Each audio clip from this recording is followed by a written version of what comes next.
여러분이 자녀를 볼 때, 또 손주들을 볼 때 언제 가장 기쁩니까? 아마도 이런 걸 겁니다. 내 자식이, 그리고 나의 손주가 이렇게 성장해 가는, 여러 가지 모양으로 성장해 가는 모양을 볼 때 얼마나 기쁜지 여러분 잘 아실 겁니다. 지난 주간 우리 은채가 주기도문을 다 암송했나 봅니다. 그 동영상을 찍어가지고 보여주셨는데 처음부터 끝까지 안 들리고 주기도문은 아주 잘 암송을 했습니다. 그걸 왜 보여줬을까요? 기쁘니까 보여준 거죠. 그쵸? 맞습니다. 그렇게 여러 가지로 성장하는 모습을 보면 부모는, 그리고 할머니, 할아버지는 굉장히 기쁜 겁니다. 우리 딸내미 어린이집이 봄, 가을로 신체 검사를 합니다. 그 결과지를 갖고 왔는데 봄으로부터 지금까지 한 달에 1cm씩 걷더라고요. 근데 비만이랍니다. 여기서 말하는 비만은 가만히 보니까 살이 찐 건 아니에요. 체중은 평균보다 약간 떨어지는데 근육량이 없어서 비만으로 나왔습니다. 마른 비만으로 그렇게 나왔습니다.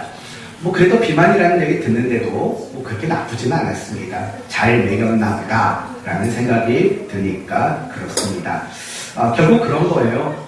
부모나 또 아니면 할머니나 할아버지나 자녀나 손주가 성장하는 것을 보면 참 기쁜 겁니다. 목회자에게 있어서 가장 큰 기쁨은 뭘까요? 성도가 늘어나는 거 아닙니다. 교회가 건물이 좋아지는 것도 아니고 교회 재정이 많아지는 것도 아닙니다.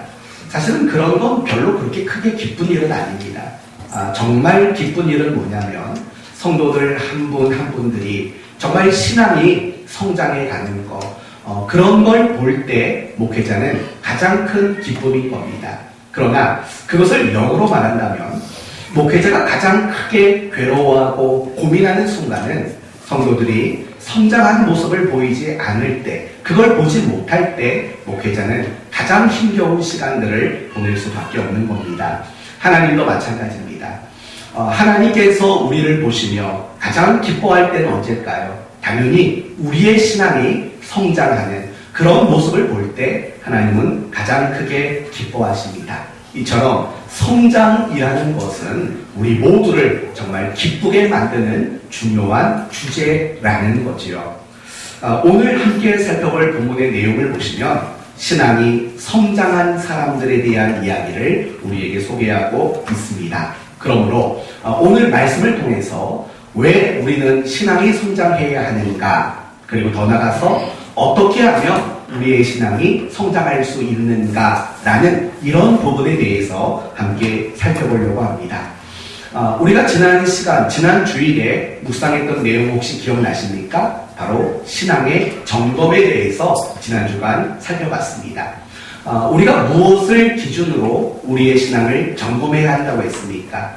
십자가고 순종이었다라고 말씀을 드렸습니다.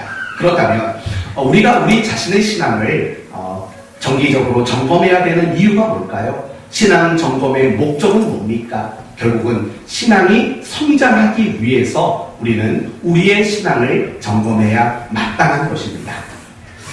이제 오늘 본문의 이야기를 봅시다. 오늘 본문은 라반 삼촌 집에서 20년간 살았던 야곱이 라반의 집을 떠나는 내용이 소개되고 있습니다. 먼저 11절에서 13절까지는 이런 내용입니다. 야곱이 자신의 부인들을 불러다 놓고 이렇게 말하는 겁니다. 하나님이 나타나셔서 나로 하여금 이제 이 라반의 집을 떠나라고 명령하셨습니다. 라고 야곱이 2명의 부인에게 그렇게 이야기하는 내용이 나옵니다. 그리고 14절에서 16절까지는 이제 부인들의 반응이 나옵니다. 무슨 반응이 어떻게 나오냐면 좋습니다. 하나님이 말씀하셨다면 당연히 우리는 이 집을 떠나야 됩니다. 라고 부인들이 이야기를 합니다. 그리고 17절과 18절을 보시면 이제 야곱과 가족들이 모든 재산과 가축을 이끌고 이제 라반의 집을 떠나는 이야기가 17절과 18절입니다. 그런데 우리가 한 가지 주목할 것은 19절입니다. 19절을 보시면 라헬이라는 사람이 나오는데 라헬은 그의 아버지의 드라빔을 도둑질했다라고 말합니다.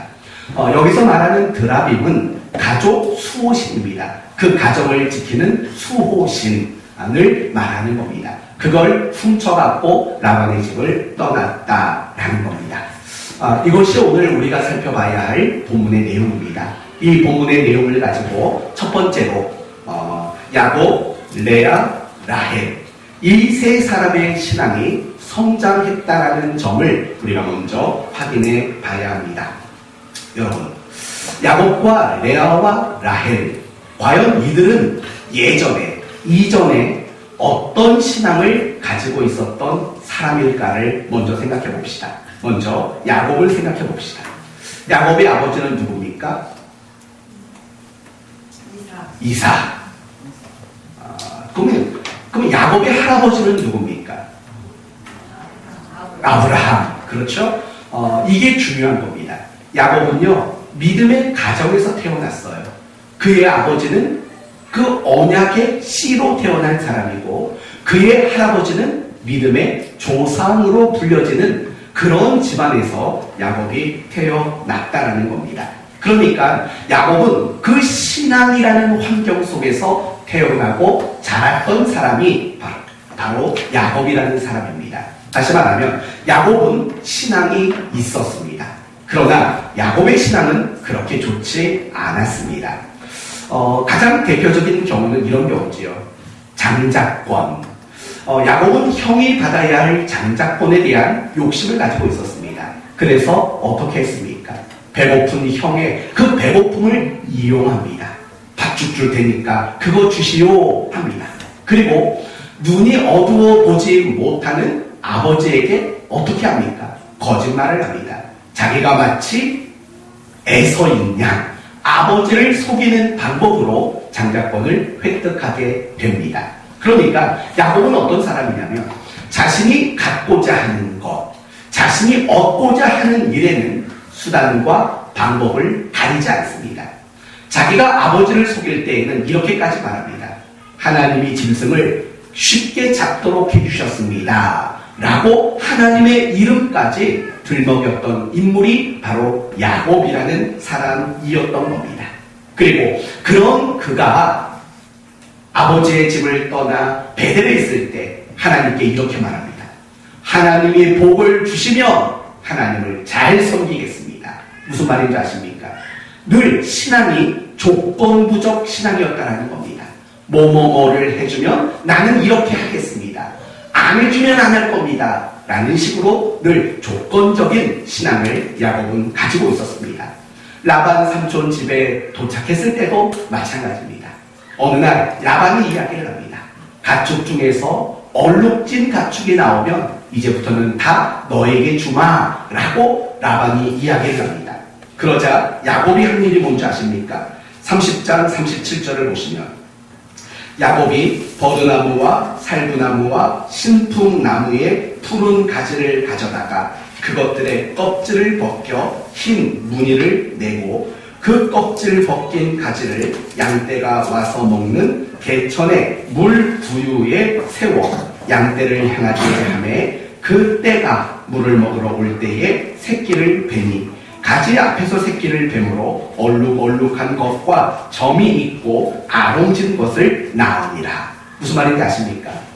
지금 라반이 얼룩진 것, 무늬 있는 짐승이 태어나면 너의 소유가 되게 하겠다라고 말했더니 야곱이 여러 가지 나뭇가지의 껍질을 벗겨가지고 그걸 양들에게 보였다라는 겁니다. 여러분, 이게 과학적으로 증거가 있는 일일까요? 아닙니다. 그건 그 시대의 미신이었습니다. 그 시대 미신의 하나의 였다라는 겁니다. 그런데도 불구하고 야곱은 그 미신적인 방법을 동원해서라도 자신의 재산을 늘리고자 했다라는 겁니다. 결국 무엇을 말하는 겁니까? 야곱이란 결국 신앙의 가정에서 태어났고 신앙적인 환경 속에서 태어난 게 맞습니다. 그러나 그렇다고 해서 야곱의 신앙이 좋았던 것은 분명히 아니라는 겁니다. 그러나 그런 야곱이 라반 집에서 20년간 생활하는 가운데 그의 신앙은 성장하게 되었다는 겁니다. 오늘 본문 13절을 보십시오. 오늘 본문 13절을 보시면 나는 베델의 하나님이라. 내가 거기서 기둥에 기름을 붓고 거기서 내게 서원하였으니 지금 일어나 이곳을 떠나 내 출생지로 돌아가라 하셨느니라. 무슨 말인지 아십니까? 지금 야곱이 자신의 부인들에게 말하는 겁니다. 하나님이 나에게 이 집을 떠나가라고 명령했소 라고 부인들에게 말하는 겁니다. 여러분, 여기서 중요한 건 뭐냐면 하나님이 자기에게 말씀하셨던 그 말씀을 가볍게 여기지 않았다는 겁니다. 하나님의 말씀을 중요하게 여겼다라고 이야기하고 있는 겁니다. 그리고 결국에는 야곱이 그 집을 떠납니다. 하나님 말씀에 순종하게 되었다라는 것입니다. 이것만 봐도 야곱은 참으로 그의 신앙이 성장했다고 말할 수 있는 겁니다. 레아와 라헬도 마찬가지입니다. 여러분, 레아와 라헬은 신앙적으로 어떤 사람이었습니까? 그들은 하란 땅에 살던 사람입니다. 여러분, 하란이 어떤 땅인지 아십니까? 메소포타미아 문명이 발달했던 곳입니다. 4대 문명지 중 하나인 메소포타미아 지역이 바로 하란이 있는 지역입니다. 그 지역에서 살았다라는 말은 무슨 말이냐면 결국에는 이 레아와 라헬은 이방 우상 문화권에서 그들은 살았다라는 말과 같은 겁니다. 다시 말하면 그들은 우상을 숭배했던 사람들이라는 겁니다. 그랬던 그들이 누구와 결혼을 했습니까? 야곱과 결혼을 했습니다. 그리고 야곱과 결혼을 하여 20년의 시간들을 보내게 된 겁니다. 그런데 그 20년 동안 레아와 라헬은 믿음을 갖게 되었습니다. 신앙이라는 것을 갖게 되었습니다. 그것을 어떻게 알 수 있냐면 창세기 29장과 30장을 보시면 레아와 라헬이 자식을 낳고 자식의 이름을 짓는 장면이 소개가 됩니다. 그런데 그들이 지은 모든 이름의 내용이 다 신앙 고백이라는 것을 볼 때 분명히 그들은 비록 우상을 숭배하는 사람들이었지만 야곱과의 결혼 가운데 그들에게는 믿음과 신앙이 생겼다라는 것을 우리는 알 수 있다는 겁니다. 분명히 그들은 신앙적으로 성장한 겁니다. 그리고 더욱이 야곱이 말을 합니다. 당신의 아버지의 집을 떠나야겠소 라고 말을 할 때 이 레아와 라헬은 모두가 동의했습니다. 아니 어떻게 아버지를 떠납니까? 그럴 수 없습니다 라고 말하지 않습니다. 당연히 그래야죠. 하나님이 말씀하셨다면 당연히 이 집을 떠나는 것이 맞지 않겠습니까? 라고 동의했다는 겁니다. 그런 걸 본다면 정말 우상을 숭배하던 사람들에게서 이제는 하나님 말씀에 순종하는 그리고 하나님 앞에 신앙 고백을 하는 사람이 되었다면 그들의 신앙은 분명히 성장한 것이 맞다는 겁니다. 이런 측면으로 본다면 오늘 본문에 등장하는 세 사람 야곱, 레아, 라헬 이 세 사람 모두는 분명히 신앙이 성장한 것이 틀림없습니다.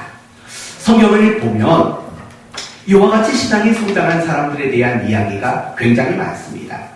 가장 대표적인 예가 있다면 욥이라는 사람이죠.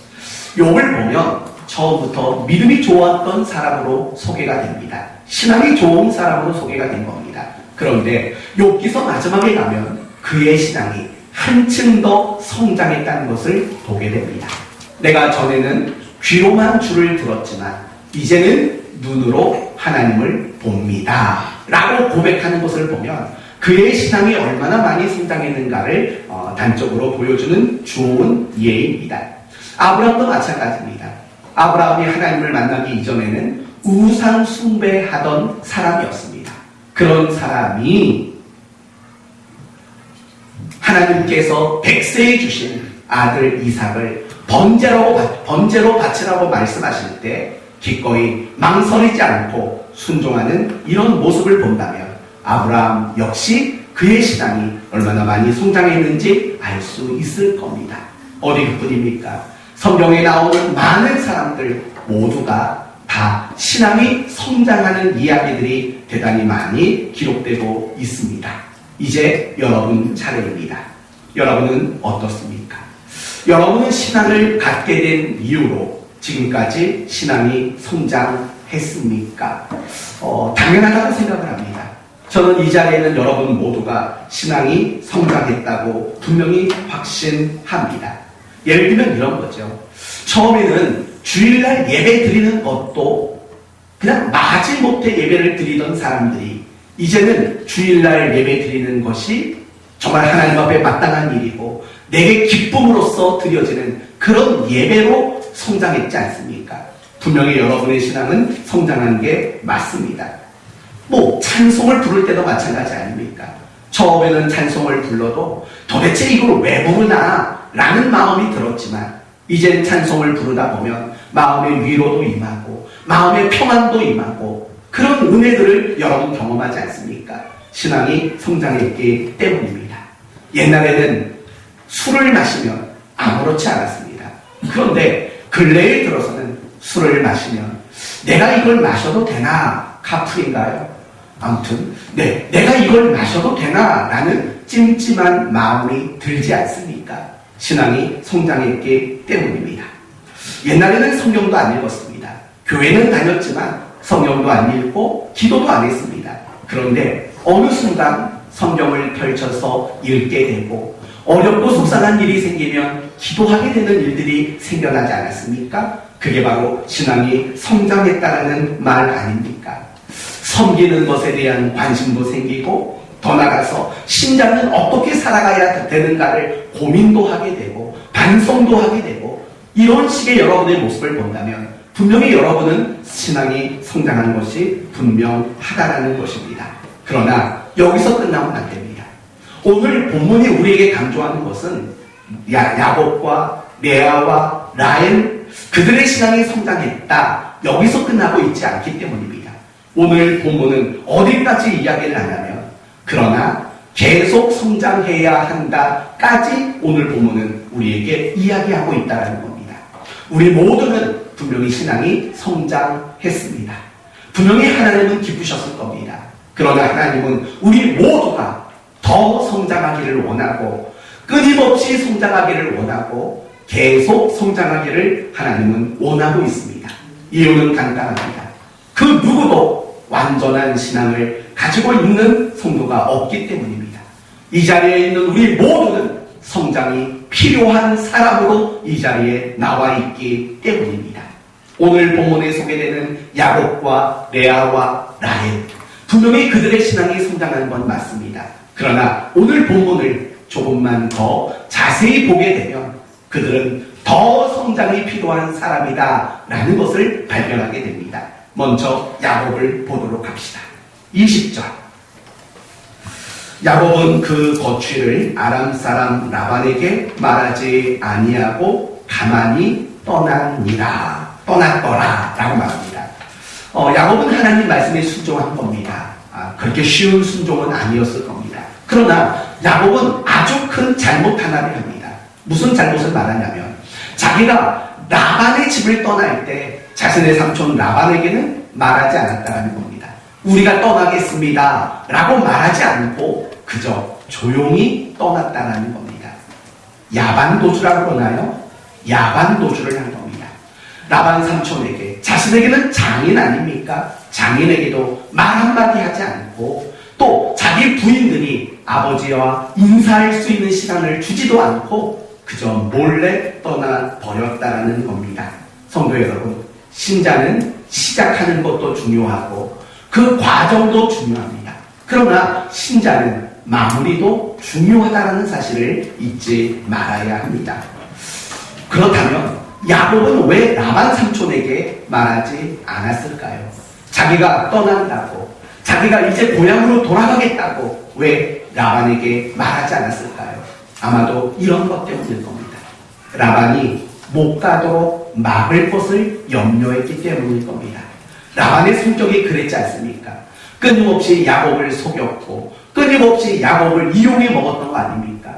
그런 라반이라면 자기가 그곳을 떠난다고 말할 때 자신을 놓아주리라 생각하지 않는 겁니다. 바로 이 부분이라는 겁니다. 여러분, 이 라반의 집을 떠나라고 명령하신 것은 누구지요? 하나님이십니다. 하나님이 떠나라고 명령하셨습니다. 그렇다면 그 명령에 순종했을 때 떠날 수 있도록 책임져 주실 하나님이라는 사실은 그가 깨달지 못했다는 겁니다. 결국 이런 거죠. 하나님 말씀이니까 순종은 해야겠다까지 신앙은 성장했습니다. 그러나 순종할 때 하나님이 모든 걸 책임져 주실 것이다 라는 부분까지는 아직 그가 성장하지 못하고 있었다는 겁니다. 이런 관점에서 본다면 야곱은 분명히 신앙이 성장했지만 신앙이 더 성장해야 할 필요성이 있었던 사람들이라는 겁니다. 레아와 라헬도 마찬가지입니다. 성경을 보지 말고 대답해 보십시오. 라헬이 라반의 집을 떠날 때 뭘 훔치고 갔다고요? 드라빔, 정답입니다. 드라빔이란 이미 말씀드린 것처럼 아주 조그만한 신주 단지 같은 겁니다. 우상 단지 같은 겁니다. 그렇다면 이상하지 않습니까? 라헬은 왜 이 드라빔을 훔치고 도망갔을까요? 불안하기 때문입니다. 분명히 라헬은 하나님을 믿은 사람이었습니다.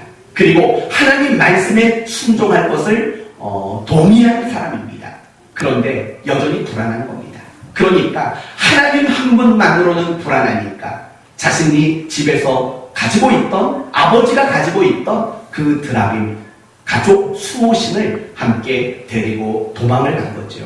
그러니까 하나님만으로는 부족하다라고 여긴 겁니다. 그러나 그게 맞는 말입니까? 하나님만으로 부족합니까? 아닙니다. 하나님 한 분이면 충분합니다. 그래서 성경이 늘 무엇을 이야기하냐면 나 외에 다른 신을 두지 말고 섬기지 말아라. 다른 신에게 엎드려 절하지 말아라. 이런 말을 하는 겁니다. 이유는 간단합니다. 하나님이면 충분하기 때문입니다. 그러나 라헬은, 레아는 그 드라빔이 더 필요로 한 것이죠. 자기의 뭔가 부족한 신앙을 그것이 메꾸어 줄 것이라고 생각했기 때문이라는 겁니다. 그러니까 결국 이런 것들을 본다면 우리가 뭘 깨달을 수 있습니까? 레아와 라헬, 우상 숭배하는 사람에서 신앙을 가진 사람까지는 성장했습니다. 그러나 하나님만이라는 신앙까지는 나가지 못한 거죠.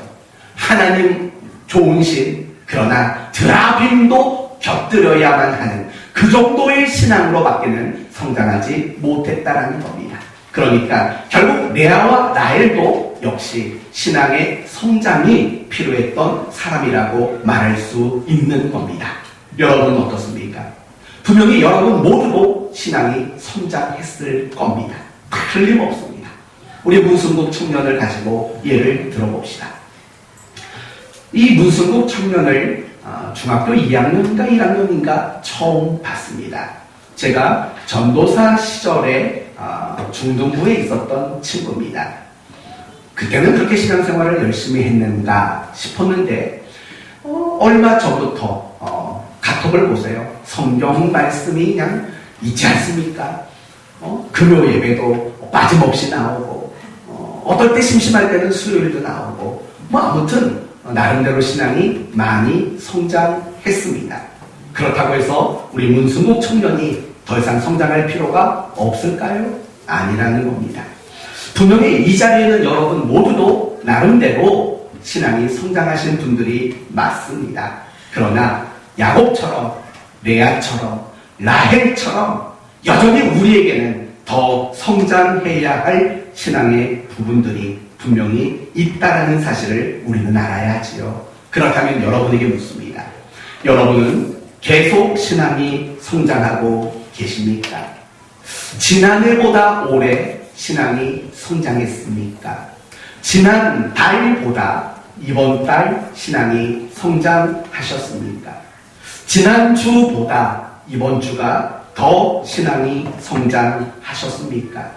혹시 여러분이 신앙의 분재는 아닙니까? 분재. 여러분 분재가 뭔지 아시죠? 얼마든지 크게 자랄 수 있는 나무입니다. 소나무나 이런 것들. 근데 이 나무의 뿌리를 잘라서 더 이상 자라지 못하도록, 그래서 작은 화분에다 두고 집안에 두고 이렇게 바라보는 그런 나무를 우리는 분재라고 말을 합니다. 이 분재는 보기에는 예쁘고 보기에는 아름답습니다. 그러나 치명적인 문제가 있습니다. 무슨 문제가 있는 줄 아십니까? 사람이 돌봐주지 않으면 금방 죽습니다. 분재는 뭐 밖에 있는 소나무나 분재 소나무나 똑같은 소나무 아닙니까? 그러나 밖에서 자라는 소나무는 비바람이 불어도 여러 가지 어려움이 있어도 견뎌냅니다. 그러나 분재는 작은 온도 차이, 작은 환경의 차이에도 금방 죽어버리는 겁니다. 사람이 돌봐주지 않으면, 사람이 가꾸어주지 않으면 금방 말라 죽는 게 분재입니다. 성장이 멈춘 나무지요. 여러분에게 다시 묻습니다. 여러분이 신앙의 분재는 아닙니까? 신앙이 어느 정도까지는 성장했습니다. 그런데 더 이상 성장하지 못하고 더 이상 신앙의 성장이 멈춰버려 있는 신앙의 분재는 아닌가 스스로를 점검해 볼 필요가 분명히 있다는 겁니다. 여러분이 만약에 여러분의 신앙이 분재와 같은 신앙이라면 결국 어떤 일이 일어나는 줄 아십니까? 여러분의 삶 속에서 정말 작은 어려움만 생겨도 금방 흔들립니다.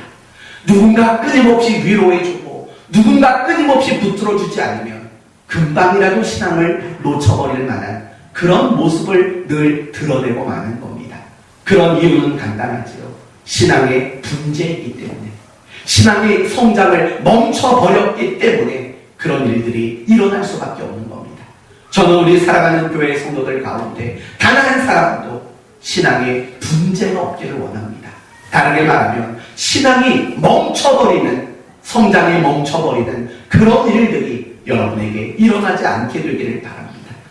조금씩이라도, 아주 미미하게라도, 미세하게라도 여러분의 신앙이 계속해서 성장해 갈 수 있는 그런 은혜가 임하게 되기를 바랍니다. 왜 성장해야 할까요? 세 가지로 말씀을 드립니다. 첫째는 하나님 명령입니다. 여러분이 신앙이 성장하는 것은 선택사항이 아닙니다. 성장할까 말까, 이건 선택이 아닙니다. 이건 하나님의 확고부동한 명령입니다. 에베소서 4장 13절에 이런 말이 나오죠. 우리가 다 하나님의 아들을 믿는 것과 아는 일에 하나가 되어 온전한 사람을 이루어 그리스도의 장성한 분량이 충만한 데까지 이르라. 결국 뭘 말하는 겁니까? 우리의 신앙이 예수 그리스도 정도 될 때까지 끊임없이 성장해야 한다라고 하나님이 명령을 하고 있다는 겁니다. 그렇기 때문에 하나님은 우리가 성장하는 것을 보고 그렇게 기뻐하실 수밖에 없습니다. 왜냐하면 명령하신 내용이기 때문입니다. 그러면 또 이런 생각이 들겠죠. 결국 그겁니까? 우리가 성장해야 되는 게 결국은 하나님 기쁘라고 그래서 성장하는 겁니까? 라는 생각이 들 겁니다. 그러면 안 됩니까? 그러면 안 되는 건가요? 왜 안 됩니까? 영원히 죽을 수밖에 없는 우리를 살려내셨고 구원하셨다면 그래도 되는 거 아닙니까? 그러나 그것만은 아닙니다. 사실은 우리에게 성장을 명령하시는 이유는 우리의 유익을 위해서라는 사실을 알아야 합니다. 왜냐하면 우리가 신앙이 성장하면 성장할수록 이런 일이 일어나기 때문입니다. 염려, 두려움, 이러한 것들로부터 우리는 자유할 수 있기 때문입니다. 우리는 인생을 살다 보면 많은 염려의 순간들을 만납니다. 많은 두려움의 순간들을 우리는 만날 때가 많습니다. 그렇지 않습니까? 여러분도 염려하고 여러분도 뭔가를 두려워하는 순간들을 자주 만나지 않습니까? 그러면 묻습니다. 왜 염려하십니까? 왜 두려움이 듭니까? 우리는 이렇게 대답할 겁니다. 내 앞에 있는 현실을 보십시오. 내가 만나고 있는 이 문제를 보십시오. 내가 처한 상황을 보십시오. 염려 안 하게 생겼습니까? 두렵지 않게 생겼습니까? 라고 여러분은 말씀하실 겁니다. 그러나 여러분, 그것은 큰 착각입니다. 성경을 보면 염려하는 사람의 이야기, 두려워하는 사람들의 이야기가 많습니다. 그러나 정말 중요한 것은 뭐냐면 염려하고 두려워하는 사람들에게 하나님은 한 번도 그럴 만한 상황이구나 라고 말하지 않았습니다. 도리어 뭐라고 말할 줄 아십니까? 믿음이 적은 자요 라고 이야기를 했다는 사실을 잊지 말아야 합니다. 무슨 말인 줄 아십니까? 우리가 염려하는 것, 우리가 무엇인가를 두려워하는 것, 그것은 결국은 우리의 신앙이 그 염려거리와 두려움을 갖다주는 것보다 크지 못하기 때문입니다. 단적인 예를 하나 들어봅시다. 여러분이 어떤 사람에게 무슨 말을 들었을 때 어떨 때는 아무렇지 않게 넘어갈 수 있는 순간이 있지 않습니까? 그러나 똑같은 말을 들었는데 어떤 순간에는 그 말을 이기지 못하는 때도 있지 않습니까? 또 이런 경우도 있지 않습니까? 너무 실질적인 얘기인데 여러분의 아이가 학교에서 50점을 맞아왔습니다. 불같이 화를 냅니다. 넌 아빠 닮아서 이 지경이라고. 그쵸? 불같이 화를 냅니다. 근데 또 어느 순간 50점을 맞아왔습니다. 근데 그날은 이상하게 화가 안 나는 겁니다. 그냥 뒤통수 한 대 툭 치면서 다음에 잘해. 그러면 됐지 뭐. 이렇게 말을 하는 겁니다. 도대체 뭐가 맞는 겁니까? 자식은 똑같이 50점을 맞아왔는데 한 번은 아빠 닮아서 그렇다고 화를 내고 한 번은 뒤통수 한 대 치고 잘하면 되지 뭐. 이렇게 말하는 거 도대체 뭔 차이입니까? 그날 기분 차이겠죠. 그쵸? 그날 내 기분, 내 컨디션, 내 상황에 따라 달라지는 거겠죠. 현실은 똑같지만 마찬가지라는 겁니다. 우리가 그리스도인으로 살아가면서 어떨 때는 어떤 문제가 생겼을 때 별로 염려가 안 되고 별로 두렵지 않습니다. 근데 어떤 순간에는 똑같은 문제인데 한없이 염려에 빠지고 한없이 두려움에 빠지는 그런 순간들 있지 않습니까? 그런데도 우리는 늘 뭐라고 말하냐면 하나님, 내가 처한 상황을 좀 보세요. 이렇게 우리는 말을 한다는 겁니다. 절대로 여러분의 상황이나 여러분의 현실 때문에 여러분은 염려하거나 두려워하는 게 아닙니다. 여러분의 처한 현실, 상황, 그것을 감당할 만큼 여러분의 신앙이 성장하지 않았기 때문이라는 거 아닙니까? 아주 오래전에 여러분에게 예를 들은 적이 있는데 여러분 바다가 깊은 곳이 총 얼마까지 깊을까요? 대략 13km, 14km까지 바다 깊이가 된다는 겁니다. 엄청난 깊이 아닙니까? 여러분 바닷속 땅 끝 바다까지가 12, 13km라는 거예요. 엄청난 깊이에요. 여러분 인간이 들어갈 수 있을까요? 그 바다 밑까지 못 들어갑니다. 잠수함을 타고도 그 바다 밑에 못 들어갑니다. 정말 초합금 그걸 가지고도 그 밑바닥까지는 내려가지 못하는 거예요. 근데 신기한 건 뭔지 아세요? 그 수압이 강해서 인간이 만들 수 있는 최고의 기술력으로 만든 잠수함도 내려가지 못하는 그곳에 심해어들이 산다는 거예요. 새우같이 생긴 거, 하여튼 못생긴 물고기들. 여러분 알죠? 심해어들. 그거 신기하지 않아요? 정말 강철로 만든 그 철도 견디지 못하는 바다에 아니 어떻게 뭐 강철을 주는 것도 아닌데 어떻게 그걸 견딜까요? 과학자들은 그것을 이렇게 규명했습니다. 외부에서 주어지는 압력을 견딜 수 있는 내압을 만드는 기관이 있다는 거예요. 그러니까 외부의 압력만큼 내 스스로가 내부의 압력을 만들어내니까 압력이 안 느껴지는 거죠. 무슨 말인지 아시죠? 그런 거예요. 여러분이 염려하는 거, 여러분이 걱정하는 거, 여러분이 두려워하는 거, 그것을 견디고 그것이 아무렇지 않으려면 신앙의 내압이라는 게 있어야 돼요. 그러나 그것을 갖추지 못하면 우리는 외부에서 주어지는 작은 압력에도 염려와 두려움을 가질 수밖에 없는 거죠. 베드로를 예를 들어서 한 번 더 설명을 해드리겠습니다. 예수님이 붙잡혀 재판을 받았습니다.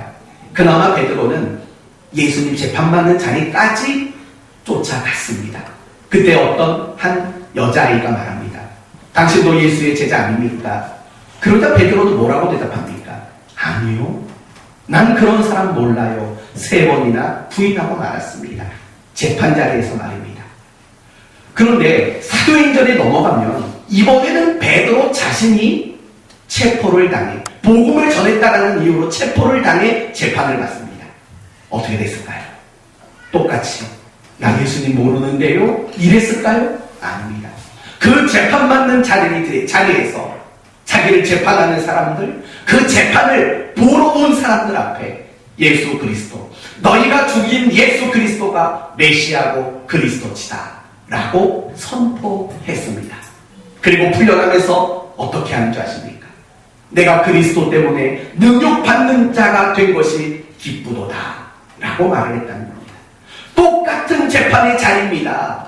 근데 한 번은 모른다고 말하고 한 번은 담대히 도리어 복음을 강하게 전할 수 있는 무엇의 차이라고 생각하십니까? 결국 신앙이 얼만큼 성장했느냐, 그 신앙의 수준이 결국 그의 다른 모습을 만들어내고 말았다는 것입니다. 사랑하는 성도 여러분, 하나님이 여러분에게 신앙이 성장하라고 말합니다. 명령하셨습니다. 이유는 여러분을 위해서입니다. 여러분이 신앙이 성장하면 성장할수록 세상에서 여러분을 압박하는 그 압박 속에서 염려와 두려움에서 여러분은 자유와 평안을 누릴 수 있게 되는 겁니다. 바로 이걸 위해서라는 거예요. 여러분 염려가 많으세요? 두려운 게 많으세요? 다른 거 하지 마세요. 신앙만 성장시키십시오. 여러분의 믿음과 여러분의 신앙만 성장시키시면 더 이상 지금의 그 일로 인해서, 지금의 그 상황과 그 현실로 인해서 여러분은 더 두려워하지 않을 겁니다. 그것 때문에 하나님은 우리에게 신앙이 성장해야 한다고 명령하시는 겁니다. 한 가지 더 이유가 있습니다. 그것은 우리의 사명을 위해서입니다. 우리가 신앙이 성장해야 우리는 더 사명을 잘 감당할 수 있기 때문입니다. 성경은 우리에게 하나님을 사랑하라고 말합니다. 성경은 우리에게 이웃을 사랑하라고 말합니다. 그러나 우리가 하나님을 사랑하고 우리가 이웃을 사랑할 수 있는 수준은 결국 신앙의 수준이 결정되는 겁니다. 내 신앙이 성장할수록 하나님을 더 많이 사랑할 수 있습니다.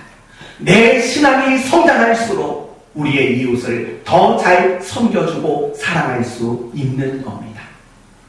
여러분의 직분이 이 사명을 감당하도록 만드는 게 아닙니다. 여러분의 신앙의 연수가 이런 것들을 감당하게 하는 게 아닙니다. 여러분이 알고 있는 신앙의 성경의 지식이 이런 것들을 가능하게 만드는 게 아닙니다. 오로지 여러분의 신앙의 수준이 가능하게 만드는 겁니다. 신앙이 성장할수록 하나님을 사랑하게 되는 겁니다. 신앙이 성장할수록 이웃을 사랑하고 섬기게 되는 겁니다. 반대로 뒤집어 말하면 여러분의 신앙이 분재가 되어서 성장하지 못하고 있다면 하나님을 더 이상 사랑하지 못할 겁니다. 여러분의 신앙이 성장하지 못한다면 여러분의 이웃에게 유익을 주지 못할 겁니다. 도리어 아픔만 주고 상처만 주고 늘 신앙의 걸림돌 노릇만 하는 그런 지경에 여러분은 처할 것입니다.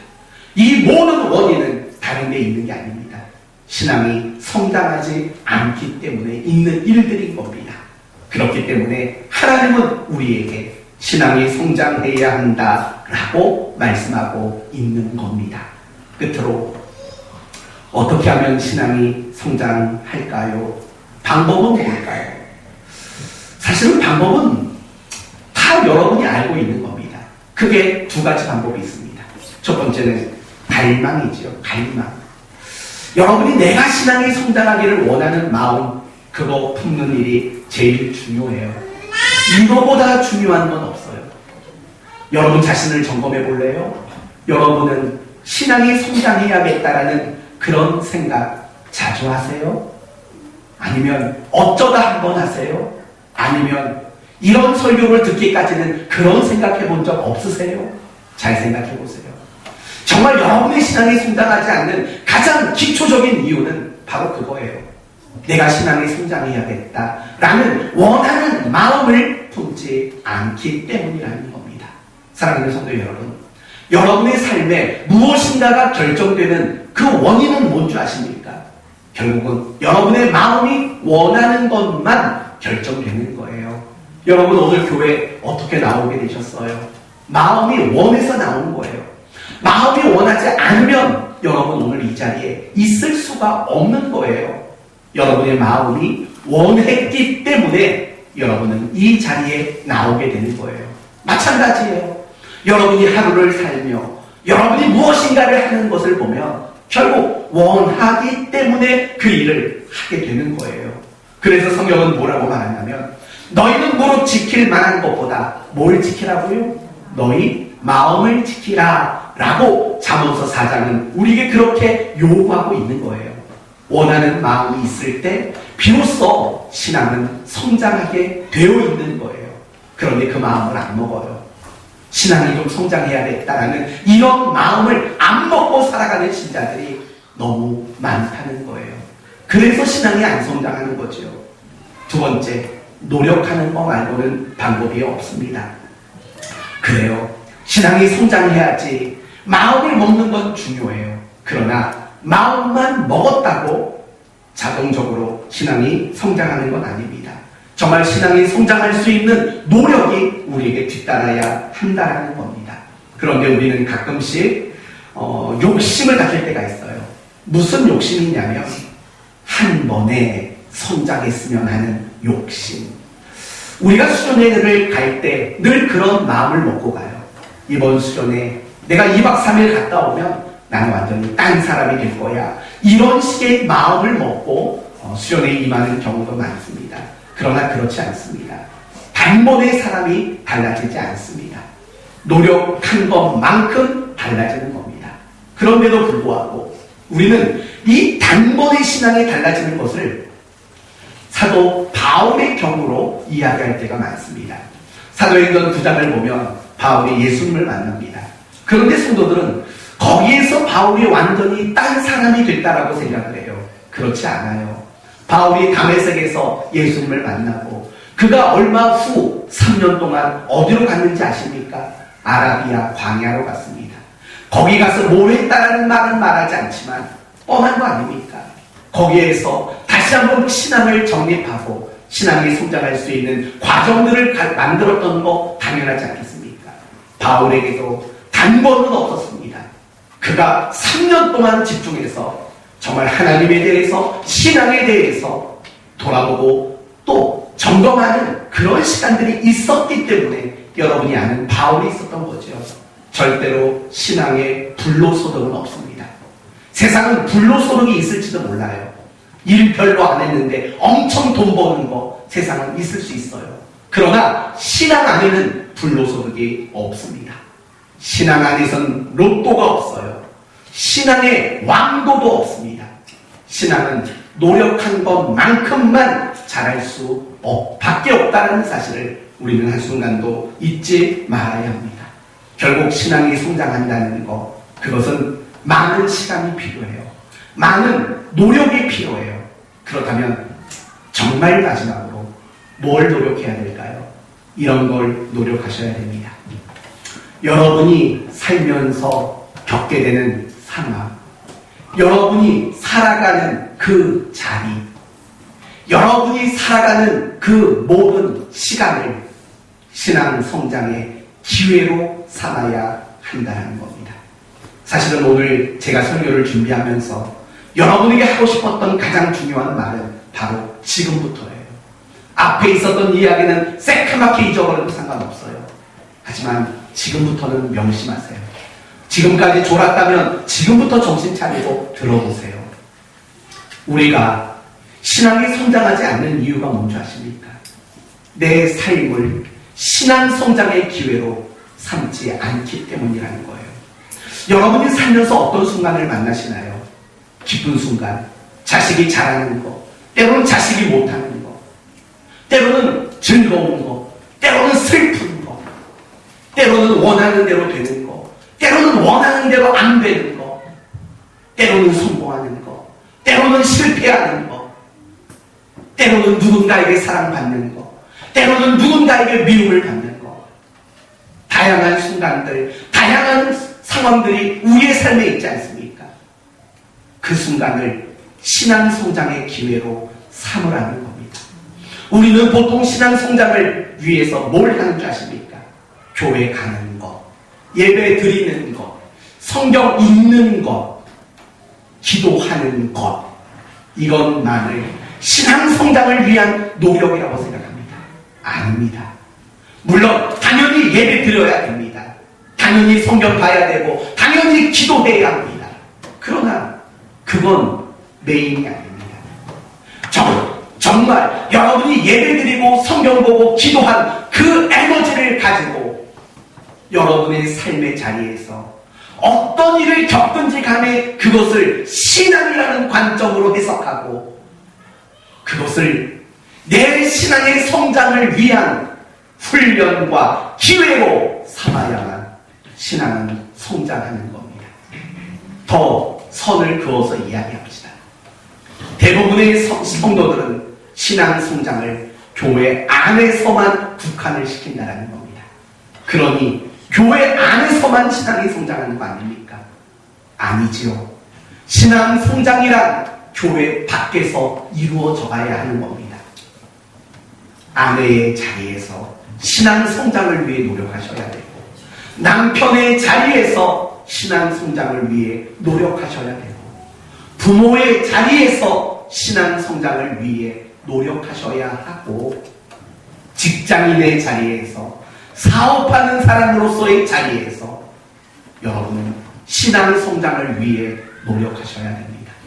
여러분이 인생 속에 무슨 일을 겪든지 간에 그걸 신앙 성장을 위한 기회로 삼아야만 한다라는 사실입니다. 도망가지 마십시오. 피하지 마십시오. 외면하지 마십시오. 감당하십시오. 그거 말고는 신앙이 성장할 방법은 없습니다. 빠짐없이 교회 나와 예배 드렸다고요? 예. 교회 안에서 예배 드리는 그 시간만큼은 신앙이 성장하겠지요. 성경 받고 기도했다고요? 그 시간만큼은 그랬겠지요. 하지만 정말 실질적인 신앙의 성장, 하나님이 그렇게 바라시는 인격과 성품의 성장 이루어지지 않을 겁니다. 여러분의 인격과 여러분의 성품과 여러분의 삶의 내용과 수준이 성장하는 방법은 여러분의 삶에서 신앙으로 부딪히는 것 말고는 없습니다.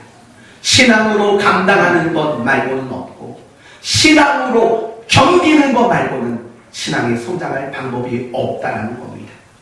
오늘 우리 모두가 빨리 극복해야 할 문제가 이겁니다. 교회 안에서만 다 하려고 하지 마십시오. 많은 부모들이 자녀를 둔 부모들이 가지는 정말 잘못된 생각이 뭔지 아십니까? 교회 보내서 교회에서 내 자식 신앙생활을 책임져 주기를 바라는 겁니다. 그건 정말 나쁜 겁니다. 왠 줄 아십니까?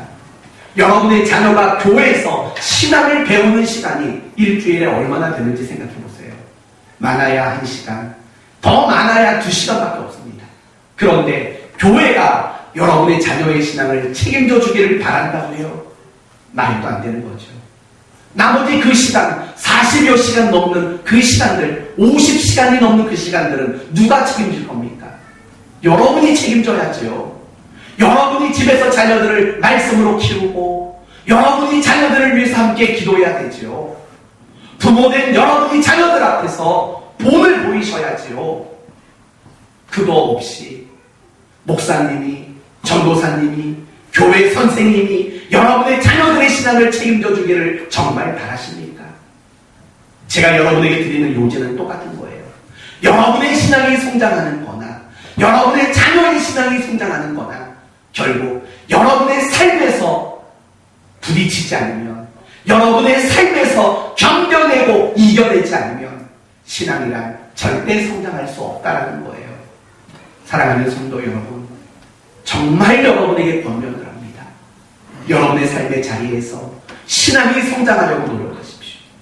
억울함을 당했다면 그 억울함 가운데 하나님은 어떻게 하기를 원하는지 고민하세요. 상처를 받았다면 그 상처 속에 내가 어떻게 해야 되는지 기도해 보세요. 뜻하지 않은 잘된 일을 만났다면 또 그 잘된 일들 속에서 하나님의 의도가 뭔지를 고민해 보세요. 어떻게 모든 순간, 모든 시간, 모든 상황을 신앙으로 품어내십시오. 신앙으로 감당해내십시오. 그 시간이 많아지면 많아질수록 여러분의 신앙은 틀림없이 성장할 수밖에 없는 것입니다. 이제 오늘 말씀을 마칩니다. 하나님은 우리의 신앙이 성장하기를 원하십니다. 아니, 더 정확히 말하면 계속해서 성장하기를 원하십니다. 그래야 여러분이 모든 염려와 두려움에서 자유할 수 있고 하나님 사랑, 이웃 사랑을 더 잘할 수 있기 때문입니다. 어떻게 하라고요? 성장하기를 원하는 마음을 품으셔야 합니다. 더 나아가서 여러분이 어떤 삶의 순간을 만나든 어떤 삶의 시간을 만나든지 간에 신앙으로 부딪히십시오. 신앙으로 마주하시고 신앙으로 감당해내십시오. 자식이 말을 안 듣습니까? 그 말 안 듣는 자식을 신앙으로 감당하십시오. 그래야 여러분의 신앙이 성장하는 겁니다. 아이고, 말 겁나게 안 들어. 그렇게만 하지 마시고 이 순간이 나로 하여금 신앙이 성장하도록 만드는 기회로 주신 사건들이라는 것을 알고 감당할 때 여러분 모두가 신앙이 성장하게 될 줄로 믿습니다. 크게 성장하셔서 하나님께 큰 기쁨이 되는 복된 성도 되기를 예수님의 이름으로 축원드립니다. 아멘. 기도합시다. 하나님 감사합니다.